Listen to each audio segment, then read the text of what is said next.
بسم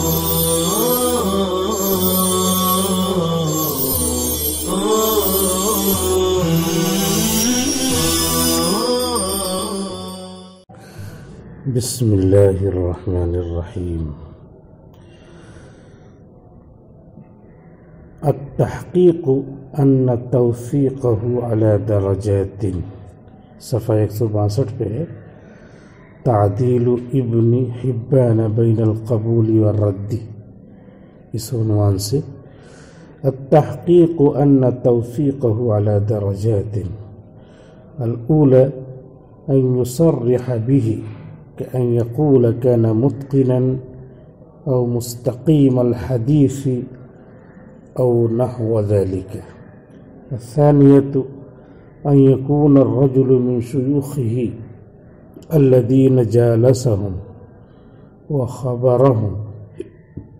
الثالثة أن يكون من المعروفين بكثرة الحديث بحيث يعلم أن ابن حبان وقف له على أحاديث كثيرة. الرابعة أن يظهر من سياق كلامه أنه قد عرف ذاك الرجل معرفة جيدة. الخامسة ما دون ذلك فالأولى لا تقل عن توثيق غيره من الأئمة، بل لعلها أثبت من توثيق كثير منهم، والثانية قريب منها، والثالثة مقبولة، والرابعة صالحة، والخامسة لا يؤمن فيها الخلل. ابن حبان رحمۃ اللہ علیہ کی تعدیل کا عنوان لگایا ہے بین القبول والرد. قبول کرنا ہے یا رد کرنا ہے، کیونکہ آگے بتایا ہے گزرے ہوئے سبق میں کہ معدلین کے 3 درجے ہیں، 3 طبقے ہیں: متساہلین کا طبقہ، متشددین کا طبقہ اور معتدلین کا طبقہ. تو ابن حبان متساہلین میں سے ہیں. تو متساہلین سہولت پسند حضرات ناقدین کو کہتے ہیں.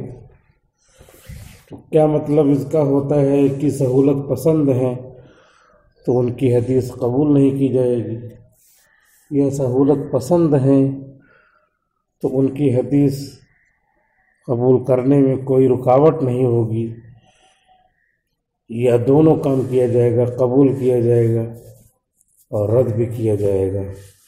تو اس لیے تعدیل ابن حبان بین القبول والرد کا عنوان قائم کر کے بتلایا ہے کہ امام ابن حبان محدث کی تعدیل اور تساہل کا یہ مطلب نہیں ہوتا ہے کہ ان کی ہر تعدیل و توثیق کو رد کر دیا جائے گا، بلکہ ان کے درجے ہیں. بعض ان کی تعدیلات مقبولہ معتبرہ ہیں اور بعض دوسری ان کی تعدیلات کیا ہیں؟ غیر مقبولہ غیر معتبرہ. اسی کو کہا ہے فَمِنْهَا الْمَقْبُولُ الْمُعْتَبَرُ وَمِنْهَا الَّتِي تَسَاهَلَ فِيهَا فَلَمْ يَقْبَلْهَا مِنْهُ الْعُلَمَاءُ وَهُوَ الْغَالِبُ. وہ غیر مقبولہ غیر معتبرہ ہیں، اکثر و بیشتر یہی ہے. یعنی مقبول بھی ہیں لیکن مقبول کا پلہ ہلکا ہے، کم ہے. غیر مقبول غیر معتبر احادیث کا پلہ غالب ہے اور جھکا ہوا ہے. اور اس سلسلے میں یہ بات کہہ رہے ہیں التحقیق ان توثیقہ علی درجات. تحقیقی بات یہ ہے کہ ابن حبان کی توثیق کے چند درجے ہیں، جس کو الاولی، الثانیہ، الثالثہ، الرابعہ، الخامسہ کہہ کر کے 5 درجوں کی تعیین فرمائی ہے.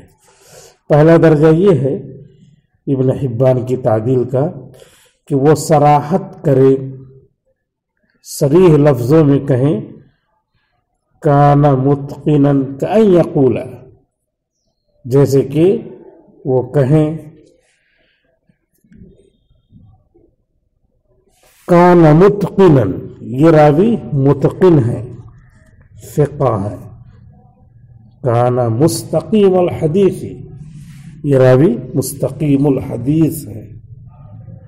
یا کان ثقتا او نحو ذلك، کان ثقتا یہ کہیں، یا کان معدلا یہ کہیں، اور نحو ذلك اور اس جیسے الفاظ. تو صراحت سے کہہ رہے ہیں یہ پہلا درجہ ہو گیا صراحت سے کہنے کا. تو اب 5 درجے بیان کریں گے، جس میں سے پہلا درجہ یہ ہوا. سب سے پہلے تو یہ بتا دیا کہ ان کی تعدیلات کی 2 قسمیں ہیں، مقبول اور غیر مقبول.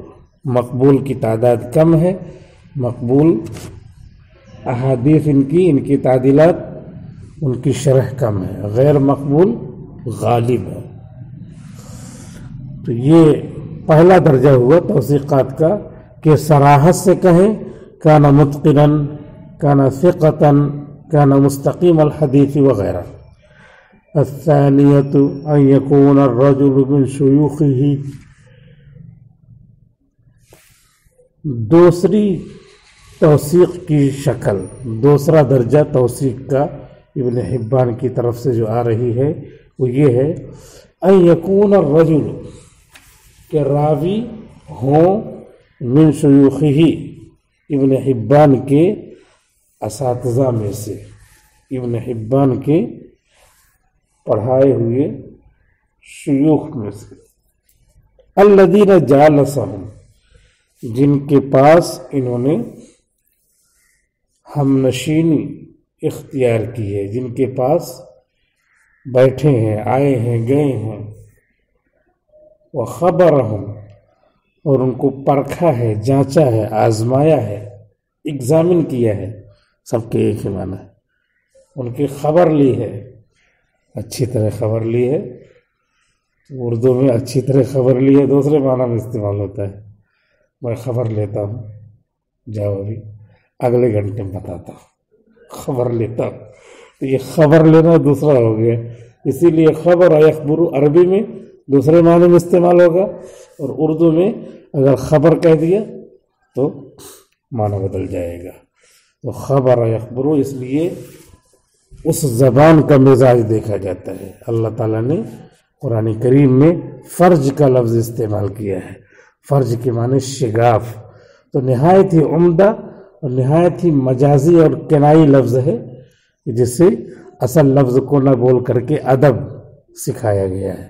لیکن اب اردو میں فرج استعمال ہوتا ہے. بہت سارے لوگوں نے، کچھ لوگ جو ناسمجھ ہیں انہوں نے اعتراض کیا ہے، تو اردو کا لفظ لے کر کے عربی میں اعتراض کر رہے ہیں کہ یہ اللہ تعالیٰ نے فرج کا لفظ استعمال کیا ہے. تو اردو کا فرج نہیں ہے، وہ فرج کے معنی شگاف کے، کسی بھی شگاف کو کہتے ہیں. تو یہ وہ کیا ہے، ادب ہے، نہایت ہی ادیبانہ انداز ہے وہ. لیکن اب آدمی اردو جانتا ہے تو اردو کے اعتبار سے عربی پہ اعتراض کرنے لگا. ایسے ہی ہوتا ہے. تو جالسہم وخبرہم، اور ان کی خبر لیا ہے تو وہ استاد کی بے ادبی ہو جائے گی، اپنے استاد کی بے حرمتی، توہین ہو جائے گی. تو اس لیے خبرہ کا ترجمہ جانچا ہے.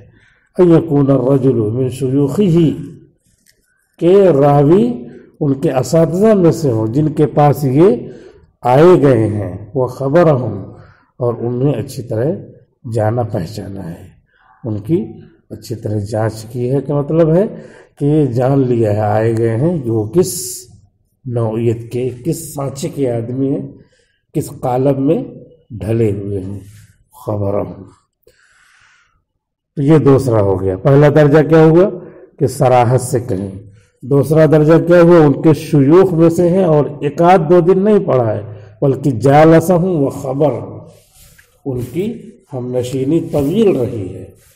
طویل کا مطلب ہے کہ ایک ہی دن بیٹھے اور 3-4 سال تک بیٹھے رہ گئے. یہ مطلب نہیں ہے آج گئے 10 منٹ کے لیے، پھر کل بھی گئے 10 منٹ کے لیے، پرسوں بھی گئے 10 منٹ کے لیے، آج گئے 1 گھنٹے کے لیے، کل گئے 1 گھنٹے کے لیے. اسی کو طویل کہا جاتا ہے.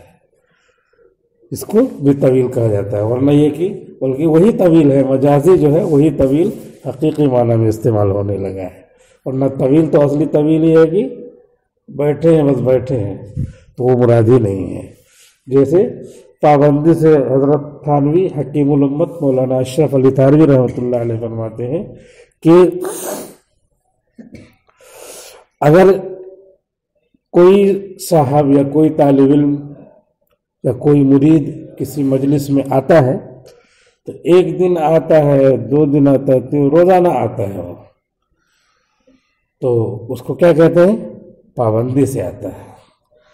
اور ایک ہے مرید جو خانقاہ میں آتا ہے، آج آیا، کل نہیں آیا، پرسوں آیا، پھر نہیں آیا، پھر پرسوں آیا، پھر مسلسل آیا، پھر 1-2 دن ناغہ کیا، پھر آیا۔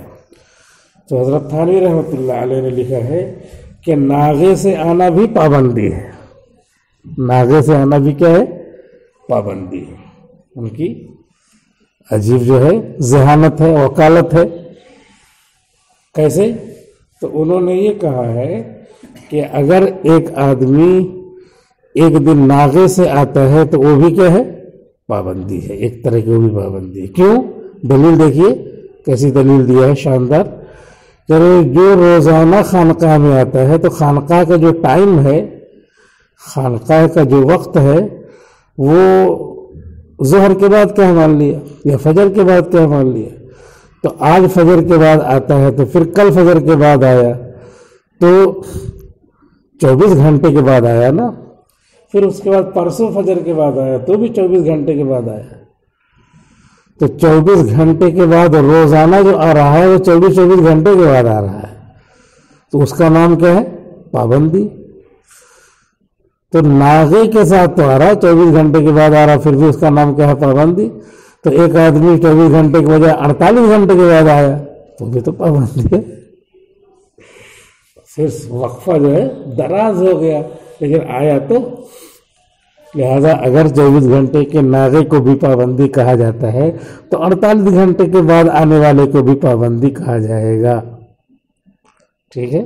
تو اسی لیے جالسہم، ان کے ساتھ مجالست اختیار کیا ہے، تو طویل ہم نشینی رہی ہے، صحبتیں رہی ہیں۔ تو طویل کا مطلب یہ نہیں ہے کہ ایک ہی مرتبہ بیٹھے اور اس کے بعد بیٹھے رہ گئے 1 مہینے تک، 2 ہفتے تک، 1 ہفتے تک، 24 گھنٹہ بیٹھے رہ گئے، یہ جالسہم سے مراد نہیں ہے کہ ہم نشینی، طویل ہم نشینی اختیار کی ہے، تو مطلب ہے کہ آج 10 منٹ، کل 10 منٹ، پرسوں 10 منٹ، تو یہ جالسہم سے مراد ہے۔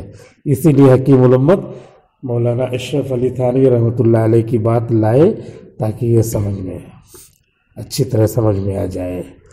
الثالثۃ، تیسرا درجہ، توثیق ابن حبان کا تیسرا درجہ کیا ہے؟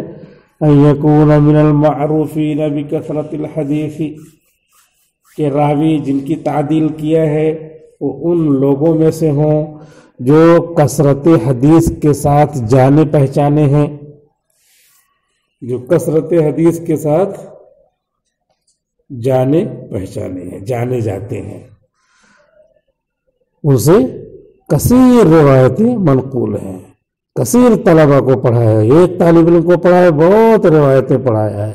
المعروفین بکثرت الحدیث، تیسرا درجہ توثیق ابن حبان کا یہ ہے کہ راوی ہو من المعروفین بکثرت الحدیث، ان لوگوں میں سے جو کثرت الحدیث کے ساتھ معروف و مشہور ہیں، بحیث یعلم، بہی طور کی جانا جاتا ہے، ان ابن